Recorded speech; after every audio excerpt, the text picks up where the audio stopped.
ನಿನ್ನೆ ಒಂದು ಮ್ಯಾಚಲ್ಲಿ ಹೀನಾಯವಾಗಿ ಸೋತ್ವಿ ಅಂತಲೇ ಹೇಳ್ಬೋದು. ಮೇನ್ ರೀಸನ್ ಸೋಲೋದಕ್ಕೆ ಏನಪ್ಪ ಅನ್ನೋದಾದರೆ ನಮ್ಮ ಕಳಪೆ ಬಾಲಿಂಗ್ ಪ್ರದರ್ಶನ ಅಂತ ಹೇಳಿದರೆ ಯಾವುದೇ ಕಾರಣಕ್ಕೂ ತಪ್ಪಾಗಲ್ಲ ಅಂದ್ಕೊಳ್ಳಿ.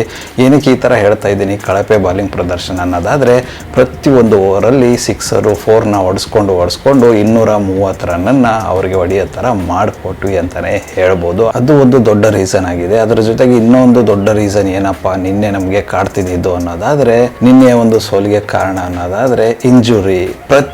ಒಂದು ಕ್ಯಾಂಡಿಡೇಟ್ಗಳು ಇಂಜುರಿನಲ್ಲಿ ಸಫರ್ ಆಗ್ತಾಯಿದ್ರು. ಆಲ್ಮೋಸ್ಟ್ ಮೇನ್ ಕ್ಯಾಂಡಿಡೇಟ್ಗಳೆಲ್ಲ ಇಂಜುರಿನಲ್ಲಿ ಸಫರ್ ಆಗ್ತಾಯಿದ್ರು. ಟಿಮ್ ಡೇವಿಡ್ ಅನ್ಫಾರ್ಚುನೇಟ್ಲಿ ಫೀಲ್ಡ್ ಮಾಡಬೇಕಾದಾಗ ಇಂಜುರಿ ಆಗಿಬಿಟ್ಟು ಬ್ಯಾಟಿಂಗ್ ಆಡೋದಕ್ಕೆ ಒದ್ದಾಡಿದ್ರು. ಆ ಮನುಷ್ಯ ನಡೆಯೋಕ್ಕೂ ಆಗದೆ ಇರೋ ಸಿಚುವೇಶನ್ ಇತ್ತು.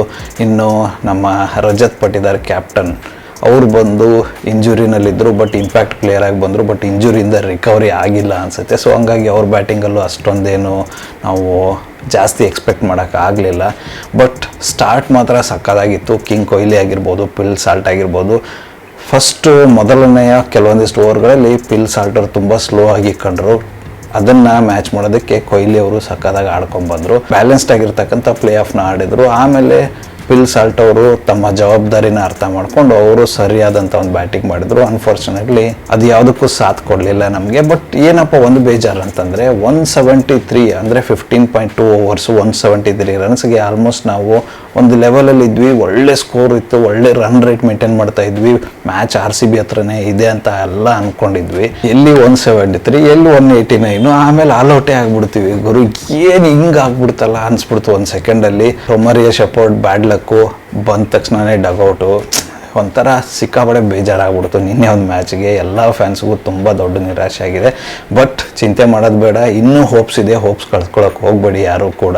ಯಾಕಂದರೆ ಇನ್ನು ಮುಂಬರುವ ಪಂಜಾಬ್ ಮ್ಯಾಚ್ ಆಗಿರ್ಬೋದು, ಅದೆಲ್ಲ ಅವ್ರೇನಾದರೂ ಸೋತ್ರೆ ನಮಗೆ ಇನ್ನೂ ಚಾನ್ಸ್ ಇದೆ. ಇನ್ನೂ ನಾವು 17 ಪಾಯಿಂಟಲ್ಲೇ ಕೂತ್ಕೊಂಡಿದ್ದೀವಿ. ನೋಡುವ ಹೆಂಗಾಗುತ್ತೆ ಅಂತ. ನಾನು ಒಂದೇ ಮಾತನ್ನ ಹೇಳಕ್ಕೆ ಬಯಸ್ತೀನಿ, ಯಾರು ಹೋಪ್ಸ್ನ ಕಳ್ಕೊಳಕ್ಕೆ ಹೋಗಬೇಡಿ, ಇನ್ನೂ ಚಾನ್ಸ್ ಇದೆ ಅಂತಲೇ ಹೇಳ್ಬೋದು. ಸೊ ನಾಳೆ ಲಕ್ನೋ ಮ್ಯಾಚಲ್ಲಾದರೂ ಗೆಲ್ಲೇಬೇಕು. ಅದು ಗೆದ್ದಿಲ್ಲ ಅಂದರೆ ಏನು ಮಾಡೋಕ್ಕಾಗಲ್ಲ. ಮತ್ತು ಮುಂದಿನ ಸಲ ಕಪ್ ನಮ್ಮದು ಅನ್ನೋ ಒಂದು ಡೈಲಾಗ್ನ ಹೊಡಿಲೇಬೇಕು ನಾವು. ಬಟ್ ಲಕ್ನೋ ವಿರುದ್ಧವಾಗಿ ಗೆದ್ದರೂ ಕೂಡ ಹೈಯೆಸ್ಟ್ ರನ್ ರೇಟಲ್ಲಿ ಗೆಲ್ಲಬೇಕು. ಏನಕ್ಕಂದರೆ ರನ್ ರೇಟ್ ತುಂಬ ಇಂಪಾರ್ಟೆಂಟ್ ಆಗಿರುತ್ತೆ. ಅಂದರೆ ನೆಟ್ ರನ್ ರೇಟ್ ಏನಿದೆ ಅದು ತುಂಬ ಇಂಪಾರ್ಟೆಂಟ್. ಆ ಬೇಸ್ ಮೇಲೆ ಯಾರು ಟಾಪ್ಗೆ ಹೋಗೋದು ಅನ್ನೋದು ಡಿಸೈಡ್ ಆಗುತ್ತೆ. ಇವಾಗ GT ಏನಾದರೂ ಗೆದ್ದುಬಿಟ್ರೆ ಅವರು ಈಸಿಯಾಗಿ 20 ಪಾಯಿಂಟಿಗೆ ಹೋಗಿ ಕೂತ್ಕೊಂಡ್ಬಿಡ್ತಾರೆ. ಆವಾಗ ಅವ್ರದ್ದು ಸೆಕೆಂಡ್ ಪ್ಲೇಸ್ ಏನಿದೆ ಕನ್ಫರ್ಮ್ ಆಗಿಬಿಡುತ್ತೆ. ಸೊ ಹಾಗಾಗಿ ಕೇರ್ಫುಲ್ಲಾಗಿ ಆಡಬೇಕಾಗಿದೆ ಮುಂದಿನ ಒಂದು ಮ್ಯಾಚು. ನೋಡುವ ಅದು ಏನಾಗುತ್ತೆ ಅಂತ.